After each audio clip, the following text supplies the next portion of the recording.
Good evening, everyone. I am Catherine Coney Ali, the co-executive director of Howard University's Gallery of Art and the Chadwick A. Boseman College of Fine Arts. My co-director is over there eating. I don't want to disrupt him. Just raise your hand, Dr. Raul Ferrer Bellingcat.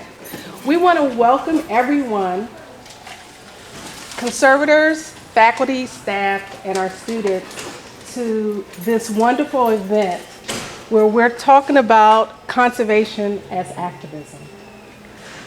Tonight we're going to hear from Nadine Seiler, one of our students, a student ambassador, Khalees George, and we're going to hear from you all with questions and answers, as well as the president of Washington Conservation Guild, and is it the deputy? Is it one more person? It's only, okay, so the president, the president of the Washington Conservation Guild, Rachel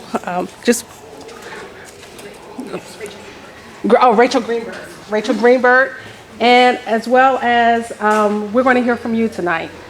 I'm going to start this off with introducing Dr. Abby Iran, who made this possible. Abby Iran is our registrar for the Gallery of Art, and today we celebrate her, congratulate her. Today's her last day here at Howard University as she moves on to the University of Maryland David C. Driscoll Center.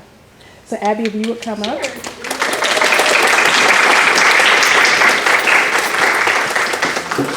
And we're going to make sure that we try to stay on time this evening. Yeah. So then that way that we can get through this as well. So Abby, thanks, Catherine.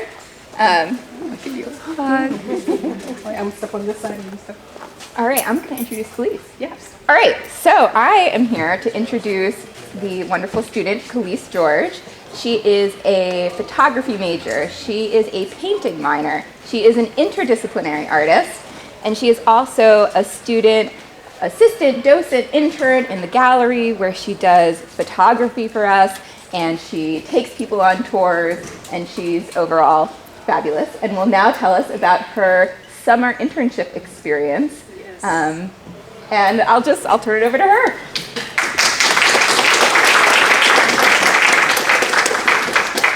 Hi everybody, Dr. Iran already introduced me, but I'll introduce myself again. I'm Khalees George.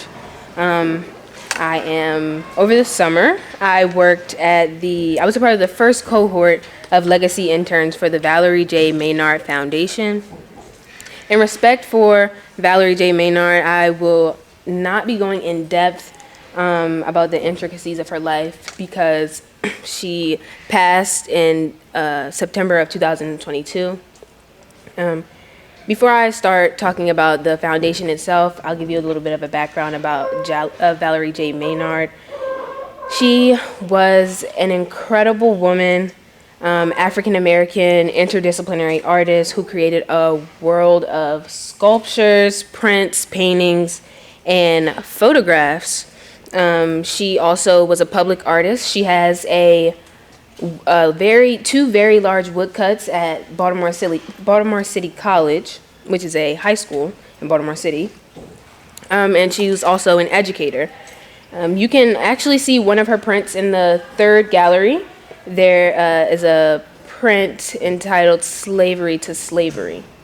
It's a woodcut. So just a little background about why the foundation was created. Before she died, she contacted some of the people that she knew and enlisted help from friends who have turned family, mentees, students of hers, and she enlisted them to build a foundation that would essentially carry on her legacy. So the foundation, when I started in June, it was at its baby stages, just starting out. So we were just going into her home, combing through her personal items, and also going through her artwork. We were working out of her Baltimore home, which also served as her studio, and we did cleaning, we did some organizing, we were inventorying the artwork that's present in the home. She also has artwork elsewhere. We created systems that will aid in the efficiency of the foundation, especially when the board members are trying to decide whether or not, what uses what they would need to do with the artwork and what they wouldn't do with it. And when working with the artwork, we were, as you all know, making sure that we were working with gloves and making sure that we had closed-toed shoes, masks, all the things that you would do when preserving someone's artwork. And, making sure that the facilities that the artwork is stored in was appropriate for the work. Now, we're all here to talk about preserving the artwork, but we're also here to talk about preserving an artist's legacy. And I would say every day this summer, we would do the necessary work for the artwork, but we were also a part of a sort of spiritual continuation of Valerie Maynard's life. We'd partake in these community circles, and we'd have conversations about our days. We'd meet in the morning, we meet at lunch, and we meet at the end of day to debrief. We'd talk about our personal stories. We talk about our journeys and our career paths. We talk about Valerie Maynard's life and how some of the board members have come to meet her and experience her in their own lives. And honestly, the work was intergenerational. We had artists of all different ages. We had writers, doctors, curators come in, musicians, all a part of this preserving of her legacy. And I would say that my experience is a bit different compared to others who are preserving artists' legacies because Miss Valerie has passed on. I would say living artists have more control over what they allow you to see when it comes to their artwork and their lives, but we really got to get into literally like the nitty-gritty of her life and experience her through her personal items. And I'm gonna be conscious of my language because although Miss Valerie has passed on and I've never met her in her physical form, I feel as though since the beginning I've known her forever. Being in this space, being in her home, we've just gotten to know so much about her and how she walked through life, through the things that she ate, through the things that were in her kitchen, in her basement, just all these things. We were in her business, for real. Sorry. And I'd also like to say, when preserving a legacy, you're not just dealing with the artwork. You're inserting yourself. You're inserting yourself into the life of the artist, and because as artists, you are, whether you're consciously doing it or not, you're putting your life experiences and your morals and your beliefs into your artwork. And essentially, your artwork is a manifestation of your being. So you're kind of given the tools in this experience. I was given the tools to pass on all the things that I've gained in the process, all the knowledge that I've gotten. And it honestly makes the job more than a job. It becomes something that you're going to tell your children about and your children's children, because it was so significant, the lessons that you learn and the community that we've built together, the cohort and I. We've just gotten so close, and it's more than just networking. These people have become almost family to us all. And I said that my biggest takeaway from this experience, and also the most important part of what I'm saying tonight, is that I believe that what I'm doing here today is one of the wishes of Valerie J. Maynard. And me being a part of preserving her legacy and passing information to you and planting seeds in your mind that once you leave here, you'll want to write about her, you'll want to talk about her in your own communities, because she is so important and significant to the Black artistic process and in Black history and what it will grow to be in the future. And that's all I have for you all this evening.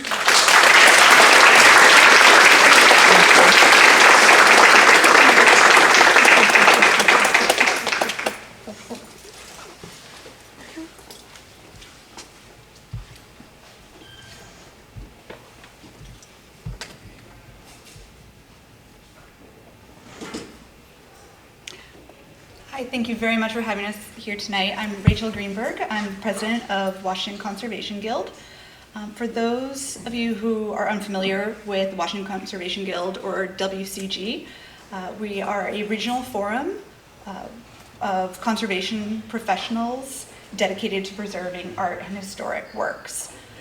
Any of you who may be interested in getting to know more about conservation, I encourage you to join WCG, especially emerging professionals, anyone who is thinking about going into conservation or is in grad school or in university now. We are offering free membership for the first year as a WCG member, and so it'd be a great way for you to get involved with our organization. I'd really like to thank Howard University, our gallery, for co-hosting tonight. This is a really wonderful event, and thank you so much for having us here. And I'd like to thank Curator, Pam Kirshner from WCG, and Abby Aaron from University Gallery for organizing everything. Also like to thank WCG sponsors, as you can see on the slide. They've helped to allow us to continue our programming, which is becoming increasingly more difficult, and thanks to them that we can offer lectures like tonight. And just a few WCG announcements of things you can see coming up in the future from us. We are having a tour of the art collection at the Washington Conservation Center on November 29th. If you're interested in joining us there, you can go to our website to RSVP. We are also doing a community partnership project with Nadine, our speaker tonight, helping to preserve the Black Lives Matter protest memorial collection that will be on April 13th. So if you're interested in getting involved with the collection that we're going to be hearing about tonight, reach out to us. We'll also be sending out information soon, so you'll hear more of that. And with that, I will hand it over to one of WCG's directors, Pam Kirshner. Thank you.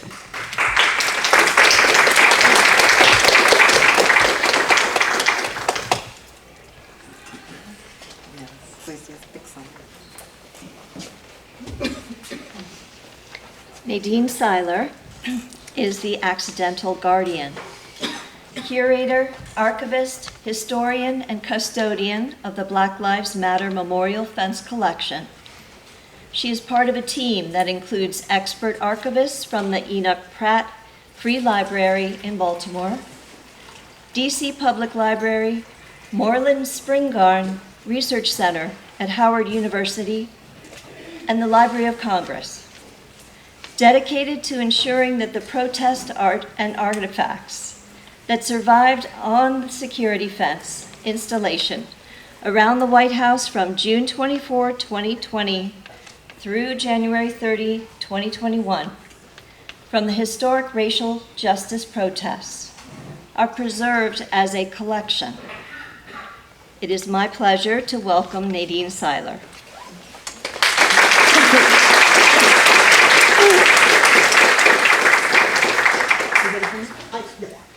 So, my friend Cheryl is going to help me with the presentation because I'm usually a team of two with Karen Irwin, who was my partner at the fence, but she's not able to be here tonight.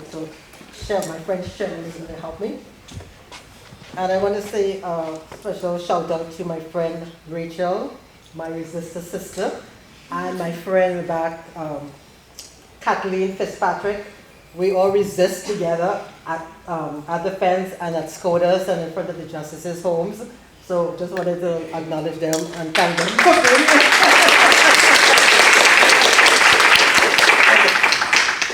Okay, so the Black Lives Matter Memorial Fest. Who knows anything about it and who was there? Anybody was there? Nobody? No, someone. Okay, People at the all right. table back. Okay, so who was there? Who was there? You? Okay, all right. I went to. Okay, and Kathleen. Kathleen was there, dancing in the street.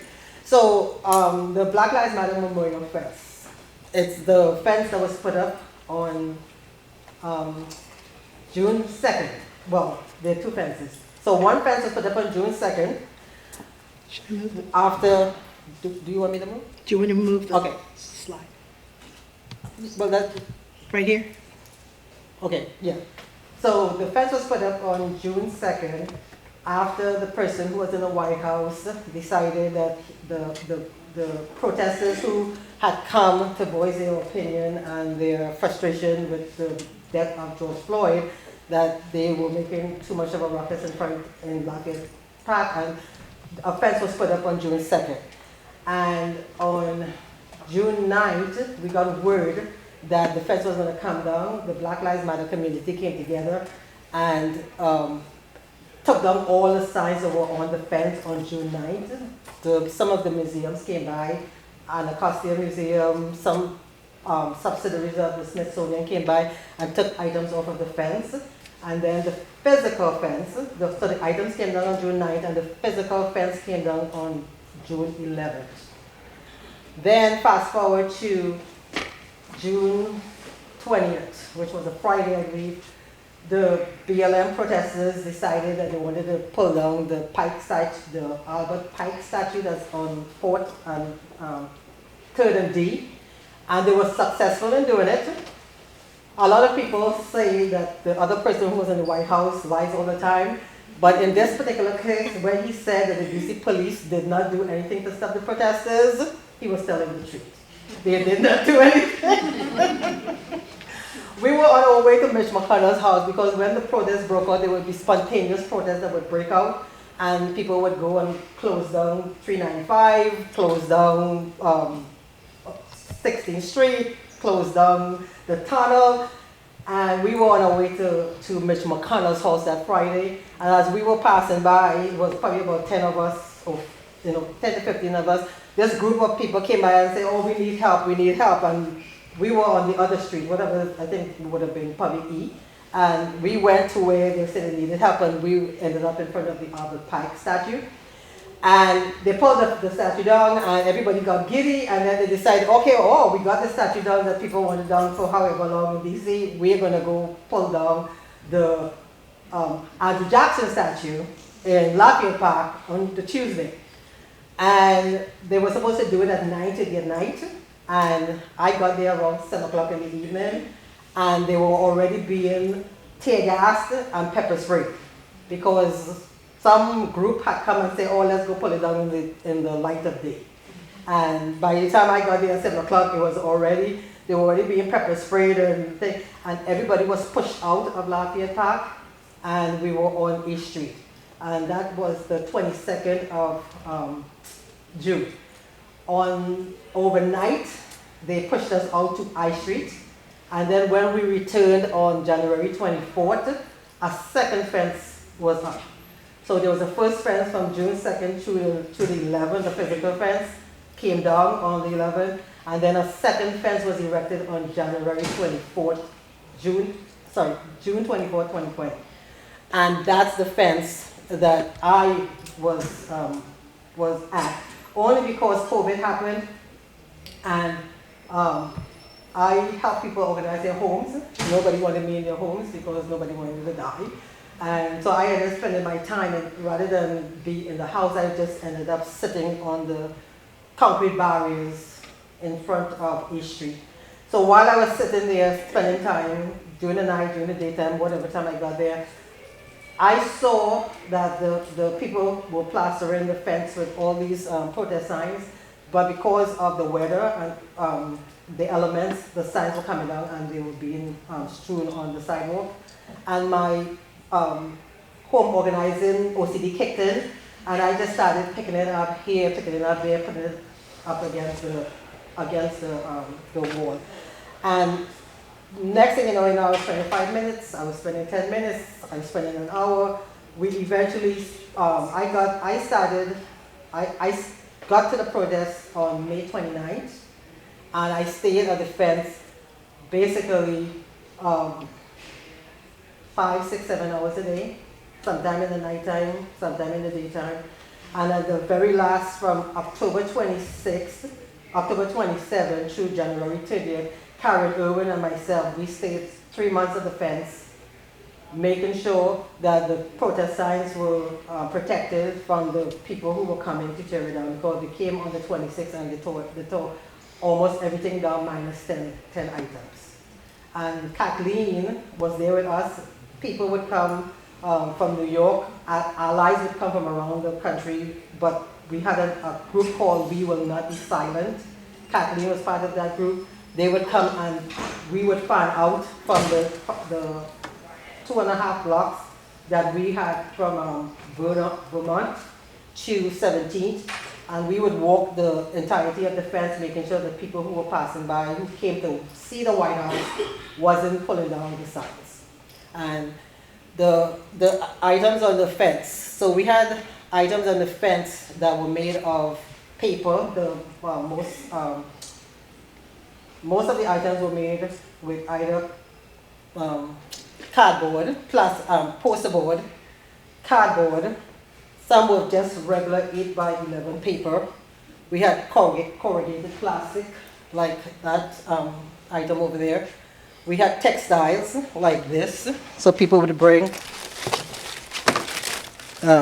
People brought like T-shirts, you know, that, to tell a story of victims of police brutality, right? And then we had textile like this that was made on during an art build by children who came at the art build. So we had fabric, we had plywood. Okay, hold on. Here. We had, this is like a hard plywood. We had metal. We had burlap. Somebody gave us a clay pot. We had a skateboard. And we also, I found today, we had stone. Somebody made some items, stone, and they decorated the stone. So all those items we had, or we had metal pins, you know, like people have put their loved one, the story of a person, a victim, on pins. And actually those, 2 of them, I forgot to bring them, but they lasted the longest on the fence because they were pinned to the fence. So through the rain, through the sun, through everything, nobody who's coming to destroy the fence is thinking, I want to pull out this pin. So the pin ended up actually lasting for the probably 5, 6, 7 months on the fence. It's very, very faded, but it's there. So, okay, so we could go to the next slide. Okay, so when we were at the fence, everybody wants to give me credit for saving the items and thinking about history and historical. That wasn't the case. I was just there in the moment because the people who came to the fence, the antagonists who came to the fence, they came to the fence for different reasons. The 3 people who did the most damage to the items in the fence were 2 black women who were going around the country destroying Black Lives Matter murals. And they are the ones who came on October 26th, along with what we would learn the next day was a white supremacist. We didn't know it at the time, he was just a white guy with them, but it was these 3 people who came and were the catalyst for another group of people, Christians, who said that the fence was demonic, and they were cleansing DC of the demons and the stuff. So they came and they tore down -10, all the items, -10 that were on the fence. And where is the, could we go Yes. fast forward? Okay, so this, after they tore it down, this is the destruction that they left. So they tore it down, They put it in the garbage across the street, because on a street on the side of Lafayette Park has no garbage cans. So the other side of the street, which is the Hay Adams, they had garbage cans. So they took everything off from the fence, put it in the garbage across the street, and then they left. Once they left, we, the people who were there, it was like about 25 of them, and it was like 5 of us. We went and we collected the items that they put in the garbage, because a lot of it were stuck together, because people were trying to have people see the items, so they used duct tape and taped all the items together. So when these people pulled out an item, they brought down 25 to at one time. So they took it and they put it in the garbage. So we went across the street and we salvaged it, took it, brought it back, and put it on the fence. These 2 women came back after like about an hour, came back again. The items that we salvaged from an hour before, they came back and they threw it in the street, and they decided they wanted to burn it. And this is the only time the police stepped in, because the police allowed them to do it. The police said, it's a public fence, just how we can put it up, they can take it down. So they came back, they, whatever we salvaged, they threw it in the street, they tore it, they started tearing it up this time. So the first time they didn't actually tear it up, they just pulled it down. But because they saw that we salvaged it, this time they decided they were going to tear it. And they wanted to burn it. And the police said, okay, this is a step too far, y'all can't burn it. You know. Okay, if y'all look in the corner, you're not going to see, but if you look in the corner, there is a gentleman right there in the corner. So that's a joke for me, right? While all this is happening, and we are trying, the 15 of us who were there, we were outnumbered. It was about 25 or 30 of them, and it was maybe 10 of us, Kathleen? Was it about 10 of us the night? Were you there the night when they pulled it down? Maybe, I think it was like 10 of us, but we were outnumbered. So it was so much that we could do to stop them from pulling it out. So when they came back the second time, the police were there, and we were trying for them not to do it, but the police said it's public property, if you all could put it up, they could tear it up. But the police said if you claim it as yours, then they can't do anything. So this gentleman, next to the lamppost, there's a gentleman sitting there. He is lying on the signs, and basically he's like a winged angel, and he was like, he's a man. That's him in the corner there. So that's my joke. He doesn't want to be named. He doesn't want any fame from it or whatever. But on that particular day, even though I was mad and angry and sad and everything, that's my takeaway from that night. That he had the frame of mind to decide that is what he was going to do. He was going to, this is all mine, and he saved a lot of the items. So, because the items were destroyed by these people, the BLM community came together the next day, which was the 27th of October. I don't know, 50, 75 people came and reconstructed the fence and put up all basically mostly new items. Some of the salvaged items we had in a pile, and we would eventually put it back on the fence, but it was like a brand new fence on the 27th. So along the way, we decided that we were not going to leave. Once they came and destroyed it in mass, we said that we were not going to leave. So Karen and I were the 2 main people, but we were also helped by the William Thomas Anti-Nuclear Peace Vigil. They are a permanent structure in front of the White House. They are there, they're grandfathered in there as through 54 court cases, 3 cases that the Supreme Court allows them to be there. So Karen, being the brains of the 2 of us, she decided to associate herself with the Peace Vigil, and in doing so, she said that she was volunteering at the Peace Vigil. So she used the Peace Vigil so that the police would not evict us from the sidewalk. Because the police were trying to evict us from the sidewalk, because all that, you're not seeing it here, but in other pictures, we had a lot of paint supplies. So people would come and bring paint supplies, they would bring food, they would bring all kinds of stuff, and there's a lot of stuff on the sidewalk. People were donating tents, and it looked like a tent city at some point, and then the police came in and said, oh, no, you'll have to go. But then Karen used the Peace Vigil to be able for us to not be evicted. So because we were there, we were working to protect the signs from antagonists, but we were also trying to protect it from the weather. and from the elements. So one of the things that I unfortunately did, so this is my sign from, oh, I didn't introduce myself. So my name is Nadine Seiler, and I was born in Trinidad and Tobago. I began protesting in essence, the Women's March in 2017. I had been to rallies before that for ACA, but not passionately. I showed up because I wanted people to get healthcare. It didn't matter to me because I am married, so I have healthcare to my husband, so I was telling that I wanted other people to get it. So I would show up for the ACA, but not passionately. But once that other person got into office, we went to I didn't have this pussy hat at the time, but we went to the march, and I was all in. So this is one of the signs. My friend who I went to the march with, she made this cardboard sign that said resist. A very small sign, just a regular piece of cardboard, but this is her drawing. That resist is her drawing. The coloring is hers. So once, after it was, we could put it out. Should I show them in the back? Okay, yeah. So once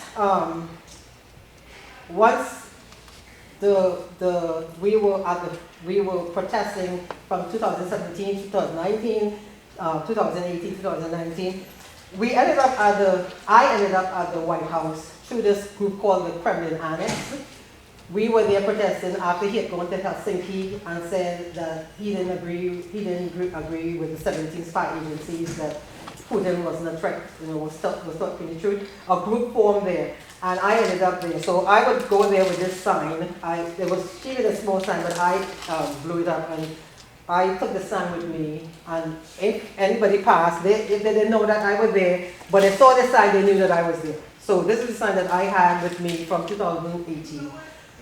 When the protest broke out in 2020, I was already at the White House because I had been there since 2018. Going for 2 hours, 3 hours a day, 4 hours a day, whatever. So when the Black Lives Matter protest broke out in 2020, I had already been there. I just moved from in front of the White House to A Street because they closed the park. So I just relocated. So this is the sign that I had with me. So if you all see it, I don't know how well you could see it. This was my attempt at trying to conserve the sign, right? Because it had gone through from 2017 in the rain. It was in my pickup, and I took, because I didn't have any money, I was unemployed. I went to the Dollar Tree and I bought the cheapest tape that I could have bought, $1. It was $1 then. And I attempted to cover the sign. Well, what I would learn is that you don't put tape on paper or cardboard, especially you don't try to seal it, because if it gets wet, or when it gets wet, the water seeps in and it stays wet for months, for weeks, for months, for days, for months. It probably never dries. But this is our attempt at conservation. So this sign since 2018.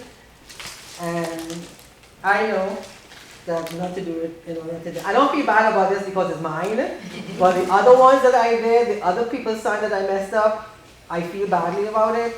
But that is us, that we were at the fence, we were not experts in conservation, we were not experts in anything, we were just there trying to protect the signs from the antagonists and trying to have the people's message, the people who came to the fence, we were just trying to have their message be seen, because they came to put their voices on the fence and we were trying to protect it. So this is my first attempt at conservation, which was not very successful. So along the way, Karen then decided that she was going to go to Michael's and buy Mod Podge. well, she was going to buy professional stuff. I can't remember the name of this product. She couldn't find the name of it. But this is whatever she used. This is soft, like a softer kind of cardboard. But because she put this hardening agent on it, this is a piece of paper. This is a regular piece of cardstock. But it was so hard and it made it very, very shiny. And if somebody was trying to take a picture of it on the fence, it was, you couldn't take a picture, so we knew that, okay, so this wasn't something that we wanted to use. The sign that you see, the picture of Breonna Taylor, was also something that we tried, wheat pasting. We tried to put the wheat pasting over the protest sign, but that made it brittle. So it didn't protect it, it just made it brittle. And Karen actually sent me the sign yesterday telling me that Facebook reminded her that of this image, which was 3 years, 2 days ago, 3 years, 2 days ago, that the sign was torn, and it was mainly because we had put the wheat paste on it and that didn't work. So this is something that, so now this is like, like so fail. So then we decided, then she went and she tried again, and we just got the regular mud podge, and we used it on the cardboard. And this is, we found that of the ones we attempted, we didn't use it on many, but the ones that we attempted, this was the best one because it's hard enough, it's not that shiny, it's still safe, it didn't go through the item, but if it gets wet, it repels the water. So this is what we decided. The ones that we did do any conservation on, this is what we decided works the best for us. Right, okay, so let's see. And right, okay, so we have an item here. So the item that's on this says the name of this one is Go Straight to Jail. If you kill, go straight to jail. Marcus, I don't remember his last name, but this gentleman from New Jersey came with his son from New Jersey because his son wanted to put something on the fence. And this is the item that they put. He placed it on the fence and then he left. And I thought it was a nice item, and it was there for I don't know, probably 2 months, 3 months ago. But by the end, because again, I did not know what I was doing, I put tape on it to try to protect it, and we know now that you don't put tape on it, and the tape caused it to peel off the stuff. So I felt guilty about it, and I decided after the stuff was taken down off of the fence that I was going to try to bring it back because I was mainly responsible for the condition that it ended up in. So I worked, at home on my own time, over time, and I brought it back.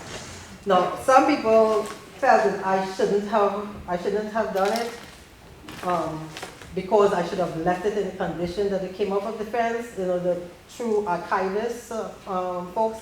But my feeling on it was the people who came to the fence weren't thinking. Most of them were not thinking history.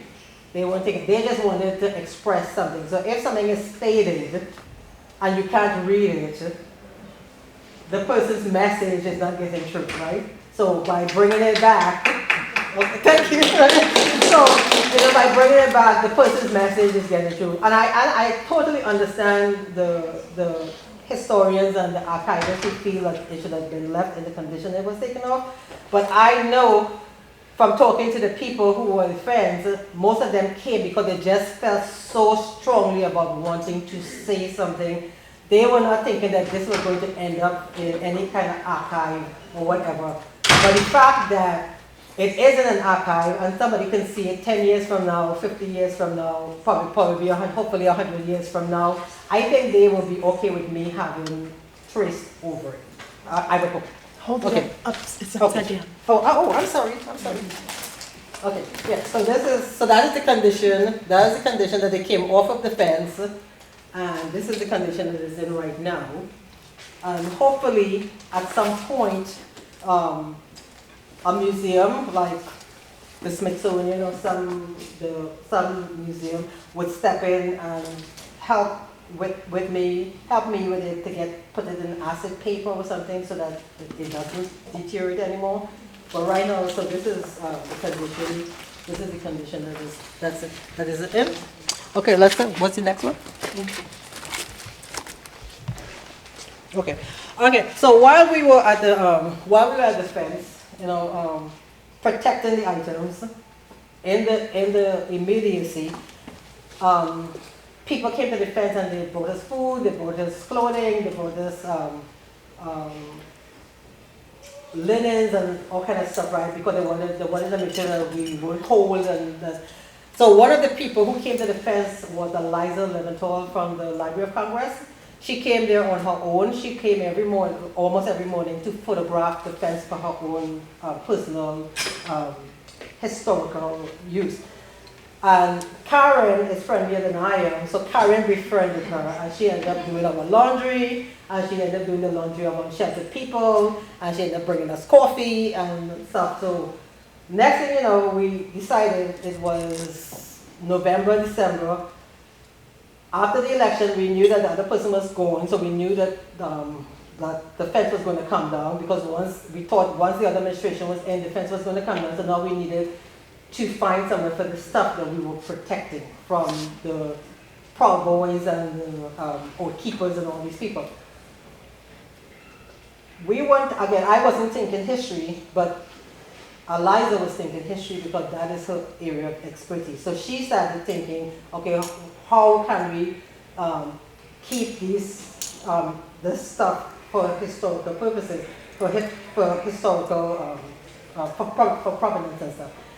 So we started calling around the museums to find out if anybody wanted to take them.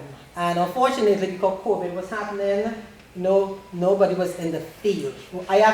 People who came to the fence, I would talk to them and they would refer me to people, and I would call the people and they would give me advice. So one of the people who called me and I spoke to somebody said that nobody was coming. The people in the museum field were not coming out into the field anymore because of COVID. She advised me that I could look at other alternatives. But one of the things that she said, why don't you contact the DC Public Library? And we contacted the DC Public Library, and they said that they were not in a position to take any of the items because there were so many and they were in such varying conditions. They were not able to take any physical items, but what they can do an oral history. And they would do the oral history on me because I was the person who was there the most. So they did the oral history on me. And Eliza was with us at the, helping us on her own personal time with stuff related to how to save stuff in there. So once we did the oral history. We made a decision after the inauguration, after the insurrection. We knew that the fence was not going to be coming down. The physical fence was not going to be coming down. So after the inauguration, we decided that we had to go back to our lives because we lived at the fence. Karen and I lived at the fence. We had money that we would stay in hotels. If there was like a protest that was going to happen and we knew it was going to be dangerous, that we had somewhere to go if we needed to go, but other than that, we were there physically 10 hours a day, 12 hours a day, 15 hours a day. We would take turns sleeping. I would be at the fence and she would be at the hotel and vice versa, but somebody was there with other people protecting the fence, Kathleen and other people. So once we knew that the fence wasn't coming, the physical fence wasn't going to come down, we knew that we needed to get back to our lives. We made a decision that we were going to take the items down on January 30th because the next day was supposed to snow. And the items had already been on there for months and going through rain, snow, sleet, or whatever it is. So we decided we were going to take the items down on the 30th. So when we took the items down on the 30th, happened that I was talking to somebody and the Washington Post, somebody from the Washington Post. I did not speak to her with the intentions of doing a story, but she decided to do a story on us taking down the item. And Eliza's name was mentioned in the newspaper for the article. So somebody who saw the article saw Eliza, and she's associated with the Library of Congress, so he decided to contact her on LinkedIn. And he told her that Pratt Free Library, Baltimore, has a scanner that could scan these items, and it doesn't have glass, so it's not going to damage the scanner. And it's a special scanner for these kind of items, because of the debris and all the sediments that was on this, that scanner could scan these items and it would not cause any damage.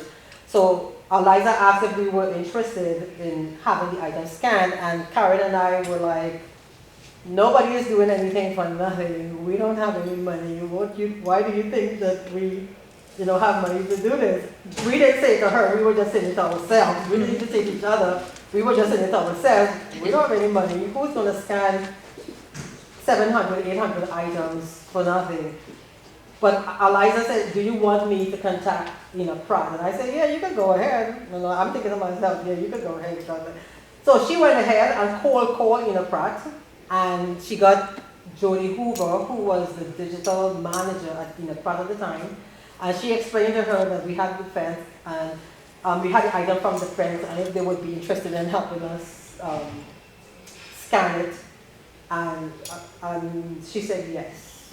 So we were surprised, and so when we set up before we set up the Zoom meeting, I'm thinking we don't have any money. Karen is thinking we don't have any money. Well, we're not talking to each other. We're just thinking it separately. So the day of the meeting, the Zoom meeting, when all of us were there, when Jody introduced herself and whatever, we said, okay, so we don't have any money. How are y'all going to pay for this? And she was like, no, it's free. It's a grant. And then we were like, ooh. So she was concerned because Pratt is in Baltimore, which is Maryland. These items were on a fence in DC. So she said, because they were so close, they could wiggle it and use the grant from Maryland, but it would be better if they could have a partner in DC, because the physical items, the fence was actually in DC.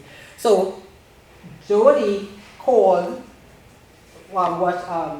DC Library, because I had already had the oral history done with the public library. So she called, and the person there, what is her name? Laura Farley, an archivist at Big DC, said yes, we would be happy to help you with the process of scanning it. So Pratt decided that they would do the physical scanning, and DC Public Library agreed to do the metadata.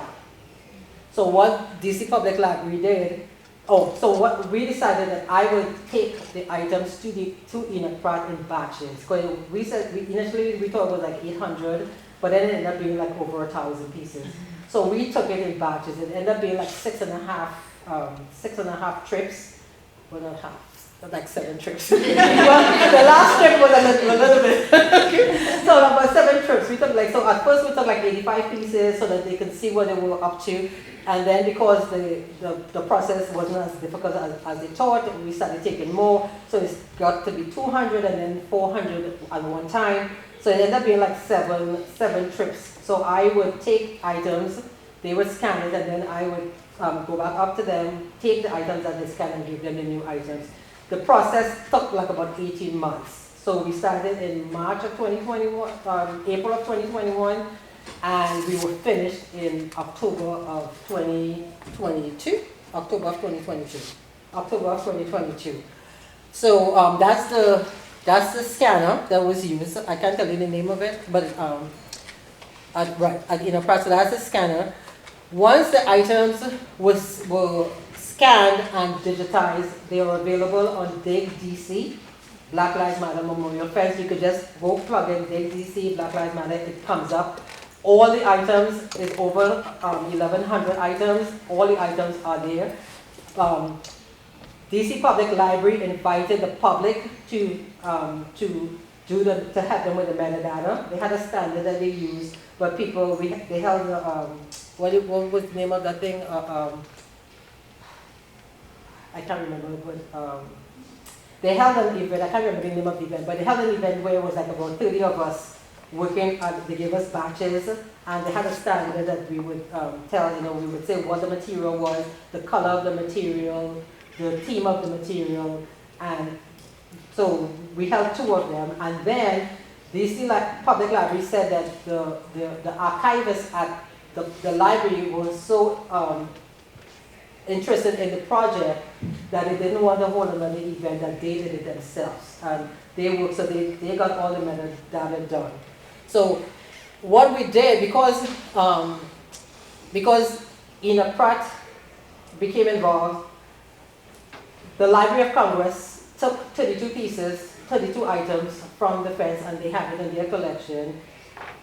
And they made it available at Dick DC and Digital Maryland. So we invited Howard University, the Moreland Springham Research Center has about 75 items. They were the only institution that took anything. On the very last, like the second to last day before we took the stuff down, somebody gave me the name of somebody at the center. He's not there anymore, I can't remember his name, the doctor.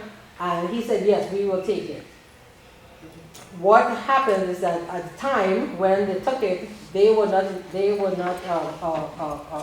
facility that did exhibition or anything. They just took it to preserve it. But once Pratt got involved and DC Library got involved and digitized it, they said that they were going to have an exhibit of the items. So I said, okay, well, if Pratt is, if all the items that we have plus the Library of Congress is going to have all the items available, let's contact Howard University and see if they would make their items available. So we are in the works with Howard University is going to be. It hasn't happened because their operations are suspended until February. But hopefully after February, they're going to have a portal. We're going to have a portal from the DIG DC and Digital Maryland to Howard University. So anybody who's interested in the items that Howard University has will be able to get through this portal to the items. And then at some point, hopefully they'll make an exhibit of the 75 or so items that they have. So that's the partnership that we have with them. And Ina Pratt had a display, an exhibition of, October 27th, 2022 through February 16th, February 27th, I think, of 2023. For 4 months it was at the DC Public Library. And then after that, it went to Pratt from April to August. So hopefully, when Howard does their exhibition, they may take some of the items to exhibit as to see. But to have a collection exhibit. Okay, what's the next one? Okay, so because of our attempts, sometimes not always with the item. Oh, one of the items I wanted to show you. Okay, I'm sorry. So most of the items a lot of the items, because of the rain, a lot of the items on the fence look like this when we took it down, right? You knew something was written, but you don't know what was written. So this item was similar to this. Wasn't exactly as bad, but was similar. So again, I felt that the person who put this item on the fence would rather us know, in 10 years or 15 years what it is. So I put it up, to the light, and as much as I could, I brought it back. But if you will see on the very bottom here, something was written here. I have no idea because it's too faded. But this item, whoever created it, I would hope that the person gets to go on DC or Digital Maryland and see, and be able to see that at least part of the item, part of the message that they wanted is still available for them. Okay. All right. I think that's. Yeah, I think that's it. So, and then a lot of the items like this, when the people who came and destroyed the fence, so this was one of the items that was on the fence. So when they came and, destroyed it, we didn't throw this away because I think a lot of people were like, oh, this is just a piece of plastic or whatever. But we kept it. So we still have this, even though it's destroyed. When it was on the fence, at first I think it was up on the very top and it was just laid out there. But after that, we made a heart. We made it into a heart, and it spent like 4 months, 5 months as a heart on the fence. And now, whenever we have an exhibit, we always put it up right above that I would hope whoever put it up there again sees it. Okay, so, all right, so that is, the last item, So this item, I put this on the fence, and I put this on the fence because it's a message. I wanted this message out there because it's a black experience for us that as black people, from birth, once we hit the birth canal, on our grandmother's wall, on our aunt's wall or uncle's wall is a white Jesus, blonde, blue eye, fair skin. So our experience is white Jesus. So I found this message to say that as black people, we need to know that that's not the image of Jesus, right? If whatever it is not blonde, he was not blonde, he was not blue eye, and he was not fair skin. But this item offended so many people that they were bent on destroying it. So when I put it up, I knew that it would be a point of contention with some people. So if you see, you can't see it now, but if on the very top, I had put maybe, most people, if they put up a sign, they put like probably four holes, one here, one here. But I knew that this was going to be offensive to people or whatever. So I had put, I would say, probably about maybe 10 holes. And one day I was, it wasn't up for probably 2 or 3 days. And I was working on the fence. I walked away and I heard this like a crash. And I looked around and I saw this person on a skateboard skating away. And I'm thinking to myself, okay, what is he up to? So I walked toward where he was and I saw that he had attempted to tear the sign down, but because of how many holes I had in it at the time, he wasn't able to bring it down. So I decided, okay, I needed to reinforce it more. So I put like about 100, I don't know, like a 50, like there were 50 zip ties. And I decided that not only were I going to put 50 zip ties, I was going to put tape. Okay, you could have a seat. Thank you. Well, I'm sorry. So I decided I'm going to put tape so that, because what he did is that he put his finger through the fence. He put his finger through the fence and pulled on the item, and it tore. But in some of them they tore off. So if this is torn all the way, down, but he could not bring it down. So what I did is I put tape on top of it being with like 50 zip ties. I put tape so that he could not put, and nobody could put their fingers through to grab it. So while it was on the fence, that was a good thing. But now that it's an artifact, it has all these holes. It is ripped, and again, it's something the conservation guild is probably going to work with me to determine what we can do with it. So one of the people who came to the fence, his name is Adrian Hernandez, and he used to come and photograph the fence, and he befriended me at some point, and then after the items came down, we remained friendly, and he suggested to me that he could that he would introduce me to the Washington Conservation Guild, so maybe they'll be able to help me with some of the items.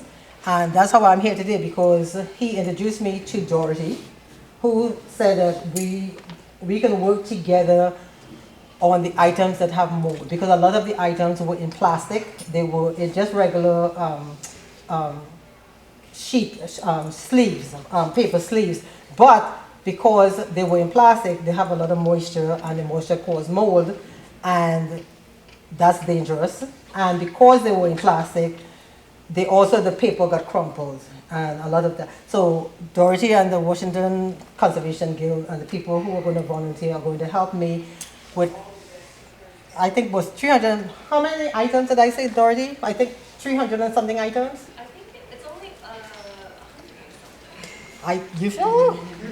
Okay, so but anyway, they're small. They are 8 by, most, what we're going to work on are the profiles of the victims. A lot of people would come to the fence and they would bring profiles of victims, like groups, different groups. So we have a lot of profiles of victims, the same people, some of them are the same people, some are different, but they're different colors color sheets of paper, different formats or whatever, but it ended up being like about a good over 200. I know it's like over 200 that has mold, that the paper is creased, the housing is torn. So Dorothy and the volunteers of the Washington Conservation Guild are going to work with me in April, on April 13th, to clean and mitigate the mold, rehouse as many of the items as possible, and then once we do that, I'm going to keep those items away from the other items that would have any kind of contamination. So that is where we are right now with the Black Lives Matter Memorial Fence and my attempts at conservation.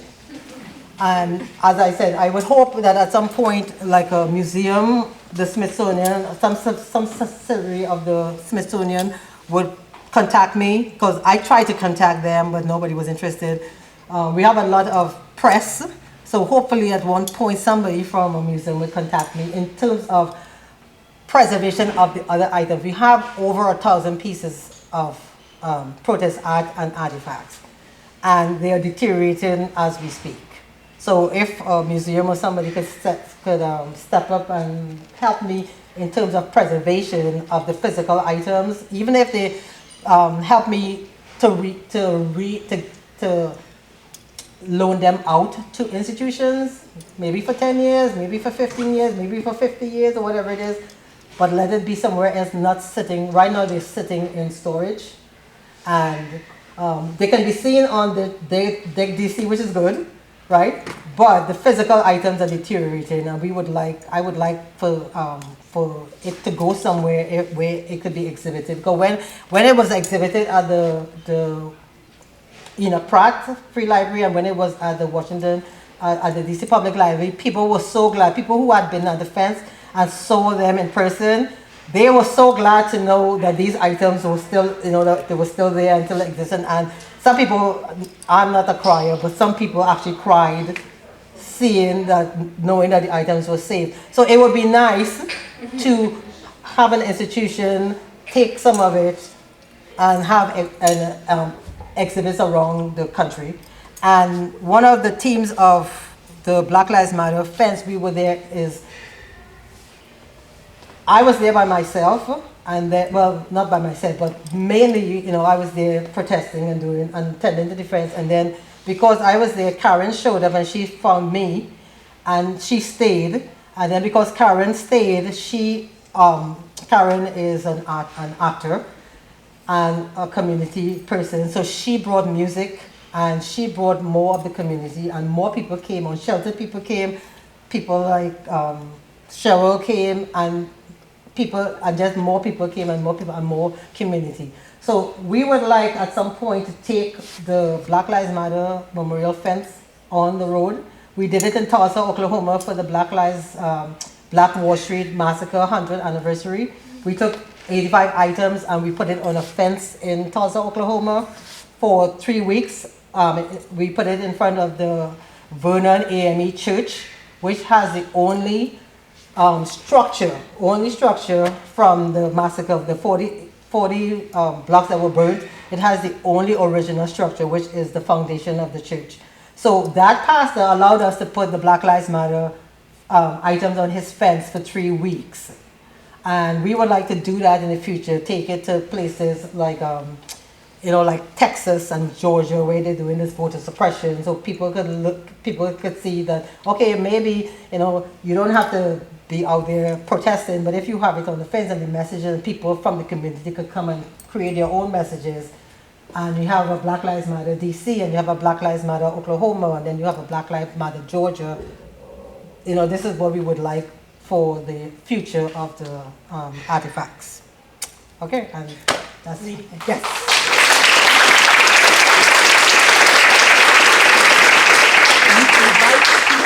To follow you on social media. Okay. So I would like to invite you. We have one of the people who came to the fence. She came to the fence she wanted me to do a podcast, and we have become friends. And she has been kind in supporting me like so much. She did our Wikipedia page for the Black Lives Matter Memorial Fence. So there's a Wikipedia page. I try to maintain IG, Instagram page for the Black Lives Matter Memorial Fence. So it's the full thing, Black Lives Matter Memorial Fence on IG. Please, if you all want to, please contact us there. And right now I haven't found a way to support the effort yet. I am working with a group to create a foundation so that we could start raising money to be able to pay for the storage, because right now it's been 2.5 years and individual people have been helping me pay for the storage. So we have items that I created. Where is it? Okay.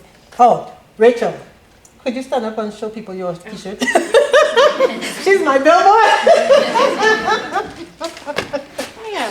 So, Collection. so while I was at the fence, there were photographers coming, and one of the photographers, her name is Robin Fader. She took a picture of me with the pussy hat with this sign with my mask that says legalize blackness. And people love the photo. I love the photo, but I felt that nobody would buy, a photo of me. So I asked a friend of mine to please make it on Nadine. And he created this image where we call Black Lives, legalize blackness. So we were playing with it, and as you can see, I'm going to pull her close. There are different complexions, different eye colors. Some of the eyes are black, some are brown, some of the complexion is fair, some are dark. And so we were playing with it, and now we have, like about 15 different versions of it, because the necklace is a different color. So I said, you know what, I can make it into an Andy Warhol looking item. So I made it into an Andy Warhol looking item. And I liked it, and I was trying to fit it on something, and it wasn't fitting, so I sent it back to the person who did the effect and got it to look like this. And he took a picture that Robin Fader, she's a photographer, and she was at the fence with us.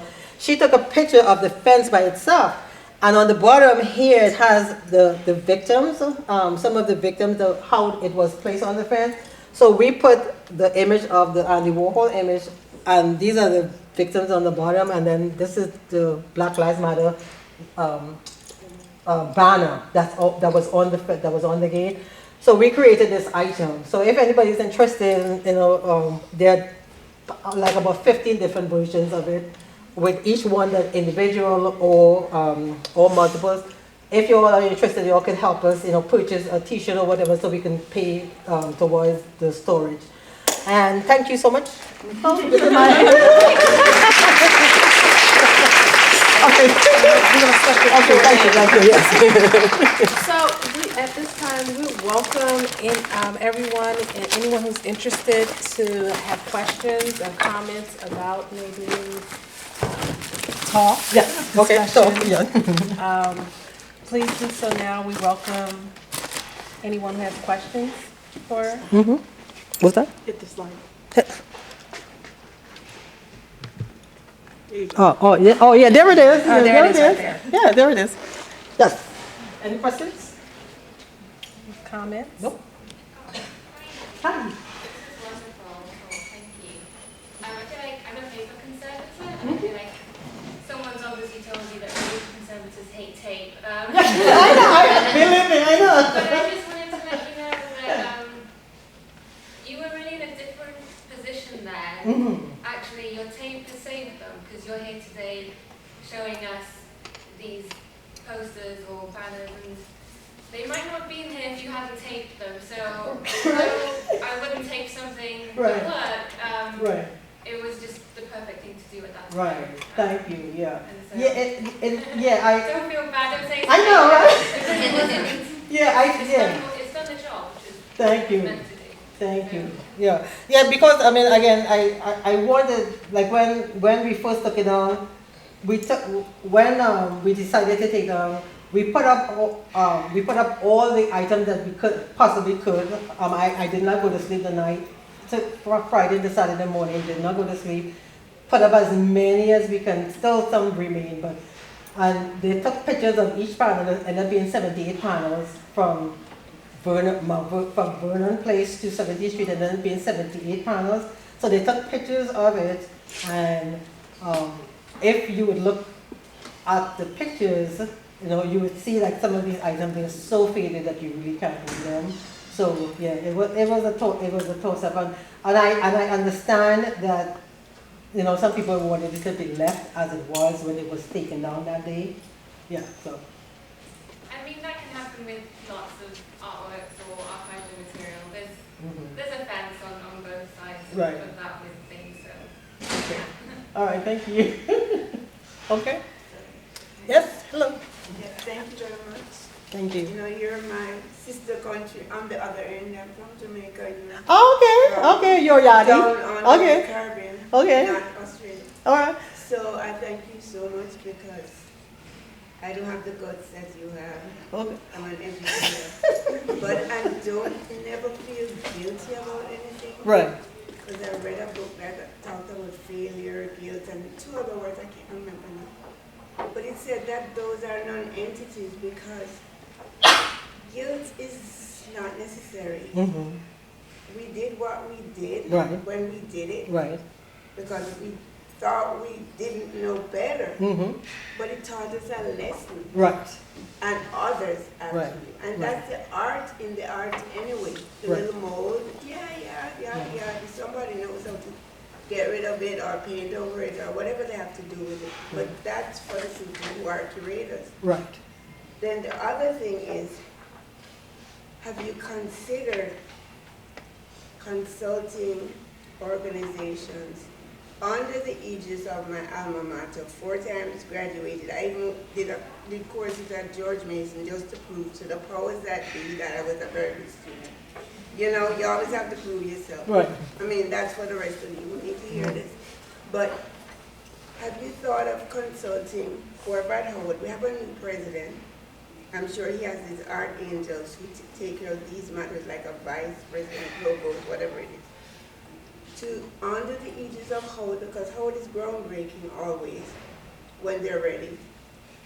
With National Endowment for the Arts, Humanities, even if you consult them and they don't do this work, they either know an organization like them or somebody has money. This is the richest country, they say, in the world. You know, the green thing. I don't believe wealth is that, but whatever. For this, you need money. Right. But consulting National Endowment for the Arts, National Endowment for the Humanities, if they say, no, we don't really do that, and it could be that they could, but they don't want to. But some goodly person will feel sorry for you. Okay. Okay, that's what I'm hoping. I'm not hoping. They'll feel sorry for me, and they're going to give me the juice if I can help humanity to learn better. Right? So somebody will know somebody, or just say, my grandmother liked stuff like this, and she had $1 billion sitting in some account that is going to go to hell somewhere. Right. And she'll give it to you. Right, well, that's what I'm hoping.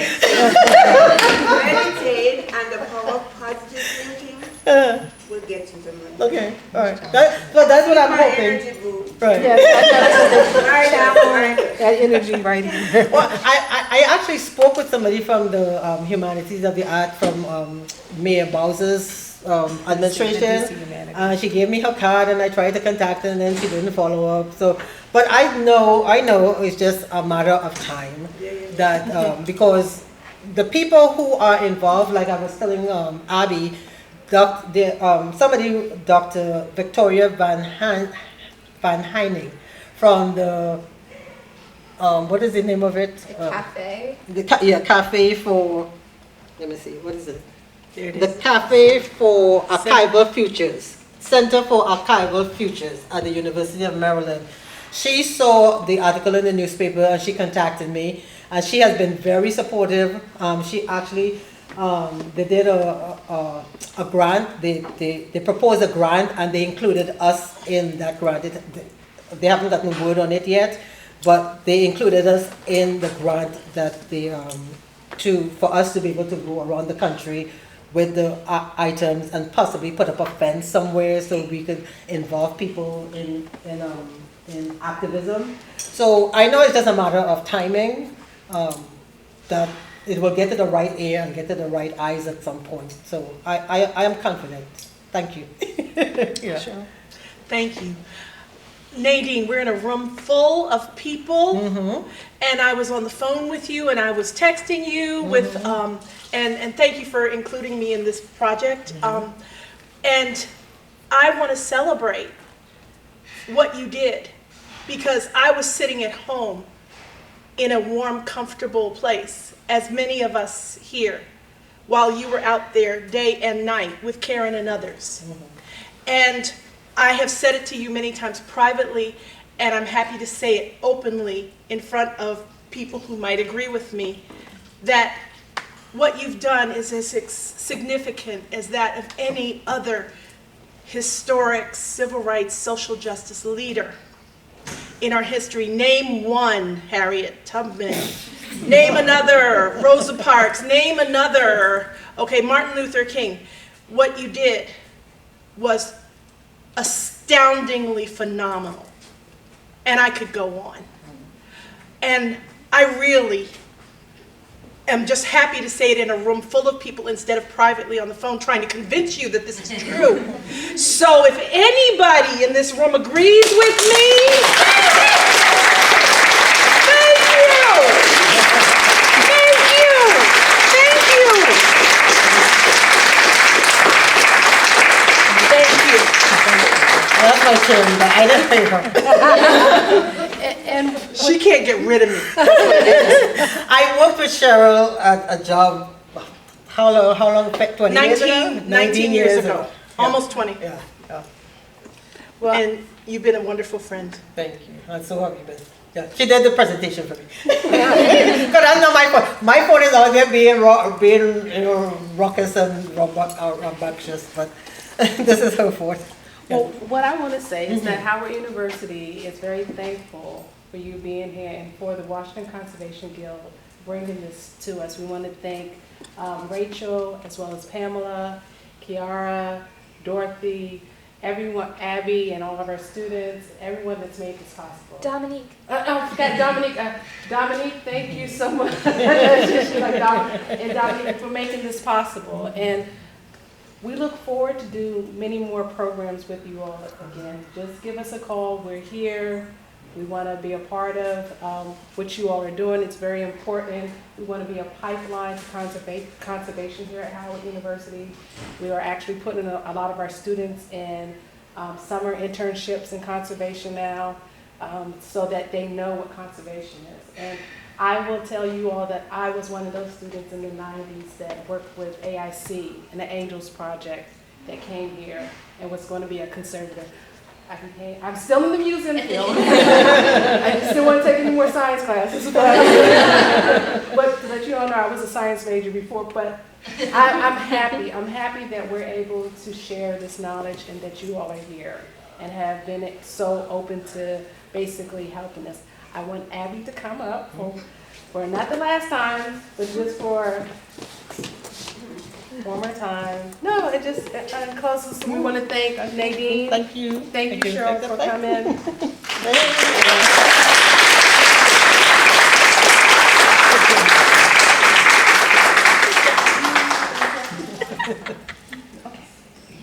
Thank you. It's my last day at Howard, but I'm going out with a bang. It was wonderful hearing from you. I admire you. Your persistence and perseverance is really incredible and inspiring. So thank you for being here. Thank you. All right. And with that, we will conclude today's, what time is it? It's 7:25. I just want to go to time master. And please eat up. Enjoy the rest of the food, cake, water. I know it's hot in here, so please rehydrate yourself before you leave. And thank you so much. Okay, thank you.